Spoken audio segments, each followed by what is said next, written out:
Here is an example of a hoarder house case.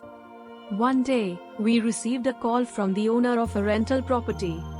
They wanted to remodel a room that had become vacant and needed us to check a water leak from the drain. Unsure of how to proceed with the renovation, they asked for our advice. When we visited the site, we found that, indeed, there was humidity, with the board under the wallpaper and the floor warped, causing the flooring to ripple. The board under the wallpaper was covered in mold. We told the owner to contact the neighbor, as the state of the walls raised concerns about the condition of the adjacent room. We then returned. The owner explained their concerns to the adjacent tenant and requested permission to inspect their room. However, the tenant refused to show their room, and the owner contacted us, trying to find a solution. After 2 months of attempted communications, the tenant repeatedly refused access, citing unavailability during the day and not allowing entry in their absence. Once again, the owner contacted us, unable to authorize any repair work or find a solution. We contacted the tenant, explaining that there was no alternative but to enter the property under our supervision.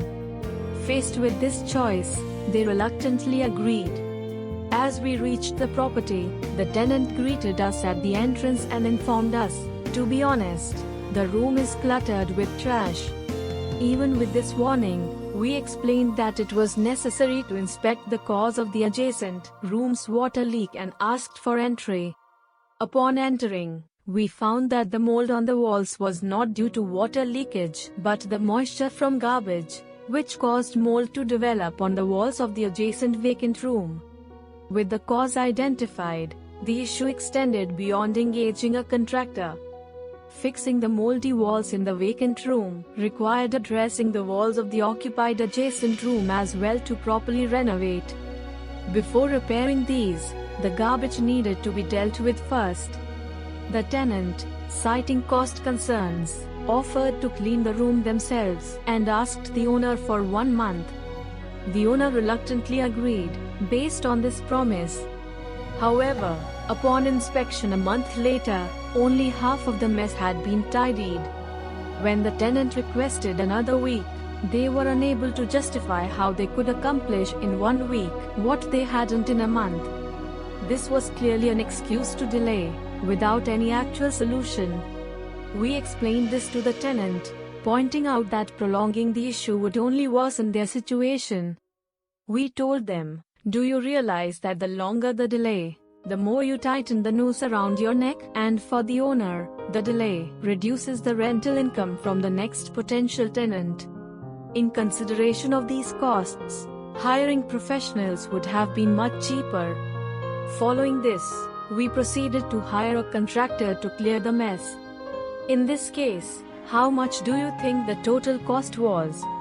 Ultimately, the renovation needed for 2 rooms and the lost profits tallied to an amount not in tens or hundreds of thousands, but a digit higher.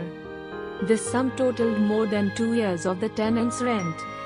Due to the tenant's frequent rent payment failures, the guarantor was contacted and assumed responsibility for the payments. While rare, such situations may be covered under personal liability insurance attached to fire insurance policies.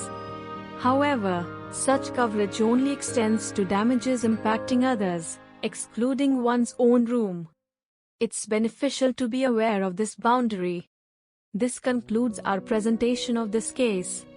Moving forward, we will discuss rules and laws regarding everyday life in Japan, hoping to increase understanding among foreigners living here. If you found this helpful, please click the like button and subscribe. Your support boosts our motivation greatly. Thank you for your encouragement.